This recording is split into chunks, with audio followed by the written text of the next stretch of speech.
So I was listening to the podcast again, and he interrupted and said that he's making arguments for apples, and we're over here talking about oranges, and I'm like going, oh, thank goodness. I'm like, I definitely am seeing that there's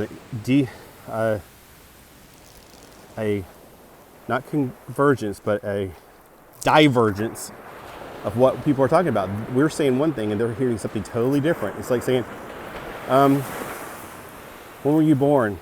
And the person answering, blue. Wait, what? What does that have to do with anything? So it's kind of like that conversation when you try to talk to some people. Look, I know that the tribulation and tribulations are two different things, and I'm glad that he's addressing this. He's making some very good and valid points because a lot of people are just missing it. Yes, tribulations build our character. The tribulation will not build your character. It will kill you. That was the whole point of the tribulation, is to weed out people, to make like a lot less people going into the millennium reign. Let me tell you that way. So the tribulation and tribulation are not the same thing. And I just want you to understand that concept. And we are not deniers. As a pre-tribulationist, I know I'm going through tribulation. If you were in my house the last few days, you would be like, how in the world do you deal with it? If it wasn't for Jesus, I'd be like, all right, just send my dad to a retirement home and I'm done. I'm like, I'm just done. I'm holding on by the skin of my teeth right now because I want to do what's right. I want to honor my father, but I also want to do what's right for everybody. So it's a fine line. I'm hearing, both sides of the argument over what to do. So, anyway, I don't want to give too much information away because I don't know how it's going to go. I don't know how it's going to play out. I don't know what they're going to do because now he's on the radar.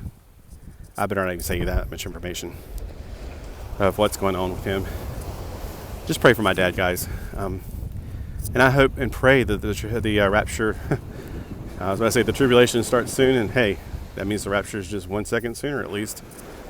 A lot of people believe in a gap thing. I'm like, I don't see how there's a gap thing, because what if all the babies do go in the rapture, and there's a gap and somebody gets pregnant or whatever? I'm like, yeah, is it going to make it?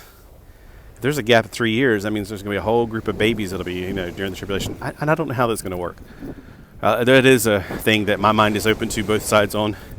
Do babies go to heaven? I'm like, I believe that, say if mom and dad is Christian and baby's like 4 months old, I'm thinking, yes, he's definitely going to go in the rapture, because in the Bible it says, where Paul was talking about not only you will get saved, but your household will get saved.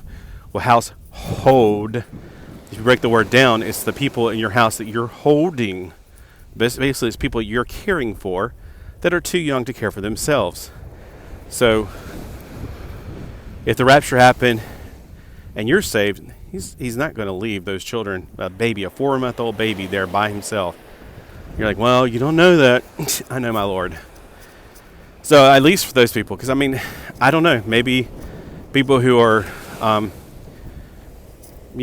Antichrist or whatever, will they lose their baby? I don't know that. I really don't. Maybe they will, and that's why they'll totally turn against God. Or maybe they won't, and that's why they won't believe their way. I really don't know. I can't tell you the honest, open answer about that. I can only give you speculations, my thoughts. So maybe I'll title this segment, Will Babies Go to Heaven? Anyway, there's a guy that's like within 30 feet of the shore, which is against the law. So, yep.